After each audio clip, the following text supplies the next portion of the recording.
বাইরে ঝিরঝির করে বৃষ্টি পড়ছে আর আমি এখানে বসে পড়েছিলাম দইয়ের ভাঁড় নিয়ে। আরে না না, এই ক্লিপটা আমার অনেক আগেই নেওয়া ছিল। ভেবেছিলাম এই মিষ্টি মিষ্টি দইটা খাবার পর এই মাটির হাঁড়িটাকে আমি তো আর ফেলে দিতে পারি না, যতই হোক আমার মায়ার শরীর। নমস্কার, আমি অর্পিতা আর আপনাদের সকলকে জানাচ্ছি আমার চ্যানেলে অনেক অনেক স্বাগত। প্রথমেই আমি ক্ষমা চেয়ে নিচ্ছি, কারণ অনেক দিন পর আমি ভিডিও দিচ্ছি। আসলে যতবারই ভাবি যে কিছু না কিছু ভিডিও পোস্ট করব, আর করা হয় না, তখন আর কিছু থিম মাথায় আসে না। আর এই ভিডিওটা তো আমার গ্যালারিতে জমে পড়েছিল, খালি এডিট করা হচ্ছিল না। তারপর একেবারে হাত পা ঝেড়ে বসলাম যে না, আমাকে আজকে ভিডিওটা পোস্ট করতেই হবে। এইবারে আমি ক্লে দিয়ে এই মিষ্টি দইয়ের ভাঁড়টাকে নতুন রূপে সাজাচ্ছিলাম। প্রথমে তো মা দেখে বলছিল যে তুমি যেখানেই যাই এঁঠো দেখছো সব তুলে নিয়ে চলে আসছো, তো তার একটা নতুন রূপ দাও, নাকি এইভাবেই পড়ে থাকবে। আমিও ভাবলাম ঠিকই তাই, জিনিসগুলো তো জড়ো হয়ে পড়ে আছে, এখনো তার তো কোনো হিল্লে হয়ে উঠলো না। তাই এখানে আমি ক্লে নিয়ে একটা নতুন জিনিস বানাতে বসেছিলাম। আর এই যে আমার মিষ্টি দইয়ের ভাঁড়ে আমার লক্ষ্মী প্যাঁচা রেডি হয়ে গেছে। আচ্ছা, তোমরা কি এই দূরের ছোট যে মাটির কাপটা চিনতে পারছো, যাতে এই মানি প্ল্যান্টটা আছে?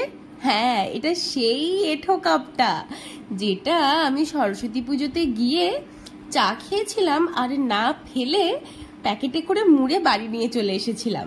এরও যদিও ভিডিও আমি দিয়েছিলাম। আজ দেখো সেই ছোট্ট গাছটা কতটা বড় হয়ে গেছে। এখানে আমি প্যাঁচাটাকে প্রথমে একটা বেস কালার দিয়ে দিচ্ছিলাম। যারা যারা প্রথমবার ক্লের ওপর কাজ করবে ভাবছো বা করছো, তাদের বলবো যখনই ক্লের কাজ করো না কেন, যাই বানাও, সেটা জুয়েলারি হতে পারে বা এরকম কিছু আর্ট ফর্ম হতে পারে, অবশ্যই তাতে হোয়াইট কালার দিয়ে একটা বেস কালার করে নেবে, না হলে অন্য কালার দিলে সেই কালারটা ফুটবে না। যেমন এখানে দেখতে পাচ্ছ আমি হোয়াইট বেস কালারটা দিয়েছিলাম বলে এই এত সুন্দর লাইট ইয়েলো কালারটাও কত সুন্দরভাবে ফুটে উঠেছে।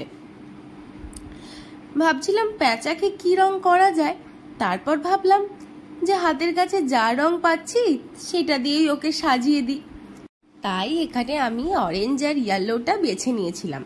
তোমরা দেখতে পাচ্ছ কিনা জানি না, তবে ওই দূরে আর একটা কাপ দেখতে পাচ্ছ কি, মানে ওই দইয়ের হাঁড়িটা? হ্যাঁ হ্যাঁ, ওই যে কাপটার কথা বলছি, ওইটার কাজও কিন্তু প্রসেসে আছে। আসলে আমি ভিডিও এডিট করতে বসলে, মানে ভয়েস ওভার দিতে বসলে বেসিক্যালি কি বলবো ভাবতে ভাবতে আমার মনে যা আসে আমি ঠিক তাই বলে ফেলি, যেন আমি তোমাদের সাথে সামনাসামনি বসে কথা বলছি। আমার ঠিক এমনটাই মনে হয়, তাই আমার মনে যা আসে আমি তাই বলে ফেলি। এই যে আমার লক্ষ্মী প্যাঁচার এবার চক্ষুদান হয়ে গেল, কি মিষ্টি লাগছে না আমাদের প্যাঁচা সুন্দরীকে? বাহ, আমার নিজেরই খুব ভালো লাগছে, এত কিউট লাগছে বিষয়টাকে। এরপর আবার আমি একে মানি পাওয়ার আশাতে মানি প্ল্যান্ট বসিয়ে দিলাম। আর তোমরাও কিন্তু অবশ্যই কমেন্টে জানাবে আমার এই মিষ্টি লক্ষ্মী প্যাঁচাটাকে তোমাদের কেমন লাগলো। এবার আমি চলি, দেখা হচ্ছে আবার একটা নতুন কোনো ভিডিওতে। Thank you for watching, tata.